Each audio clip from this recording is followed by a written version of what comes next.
আসসালামু আলাইকুম। কেমন আছো সবাই? আশা করি সবাই অনেক অনেক ভালো আছো। তো চলে এলাম সবজি সংরক্ষণ পদ্ধতির ভিডিও নিয়ে।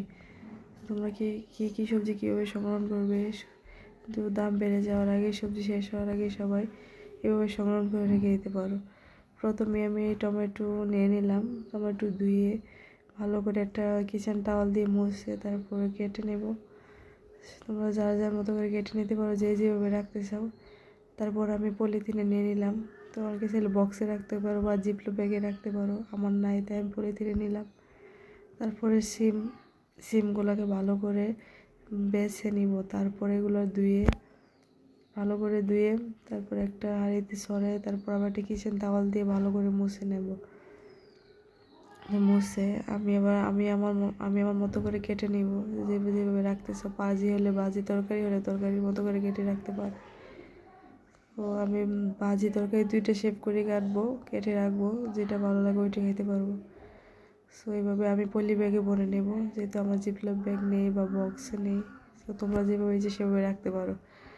এভাবে রাখলে অনায়াসে 5-6 মাস রাখতে পারবে ইনশাল্লাহ। তারপরে ফুলকপি ভালো করে কেটে সুন্দর করে তারপরে ধুয়ে এরপরে এটাকে একটা প্যানের মধ্যে পানি নিয়ে তারপর অল্প হলুদ দিয়ে একটা ব্লক আসা পর্যন্ত এটাকে সিদ্ধ করে নিতে হবে। একটা ব্লক আসলে তারপর এটাকে নামিয়ে নেবে।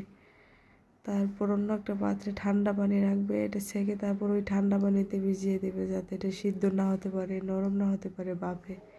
সাথে সাথে ঠান্ডা পানিতে দিয়ে দিতে হবে, তাহলে আর এটা নরম হবে না, সুন্দর থাকবে। তারপর কিছুক্ষণ না ছেঁকে তারপর এটাকে একটা কাপড় দিয়ে মুছে নেবে সুন্দর করে। পানিটা মুছে নেওয়ার পর তারপর সুন্দর করে পলি ব্যাগে ভরে রেখে দিবে।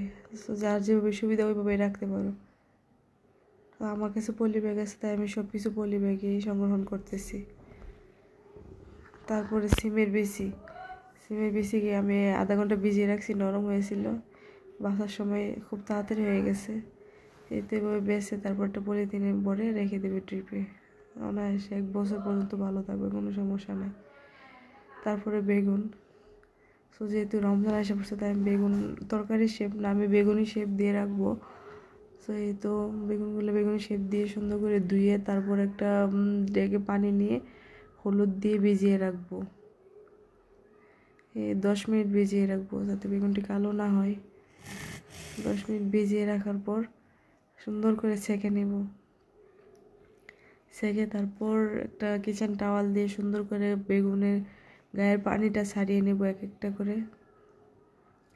পানিটা ছাড়িয়ে তারপর সুন্দর করে পলি ব্যাগে ভরে রেখে দেব। অনায়াসে রোজার কাজটাও কমে গেল। প্রতিদিন যার যতটা ইচ্ছে নামিয়ে খেতে পারবে, কোনো সমস্যা নেই, কিচ্ছু হবে না। এই তো ভরে রেখে দিলাম। এই তো দেখো আমার ফ্রোজেন করা সবজিগুলা। এই ছিল ফুলকপি ফ্রোজেন, দেখছো কত সুন্দর রয়েছে। তারপরে শিম, এগুলো ভাজি শেপ। তারপরে আর একটা তরকারি শেপ যেটা দিয়েছিলাম এটা, কত সুন্দর রয়েছে, কিচ্ছু হবে না ইনশাল্লাহ। এভাবে বছর জুড়ে রাখে খেতে পারো। এই ছিল টমেটো। তো তোমরা এখনই সবাই সবজি শেষ হওয়ার আগে শীতের সবজি সবাই সংগ্রহ করে রেখে দিতে পারো। আমি একা মানুষ তাই অল্প অল্প সব কিছু করলাম, বেশি করি নাই। এই ছিল বেগুন। তারপরে কাঁচামরিচ রমজানের জন্য কেটে রেখে দিয়েছিলাম, এইগুলো ধুয়ে ভালো করে পানিটা মুছে তারপরে যার যেভাবে ইচ্ছে সেভাবে রাখতে পারো। এই ছিল ধনেপাতা। এই তো এইভাবে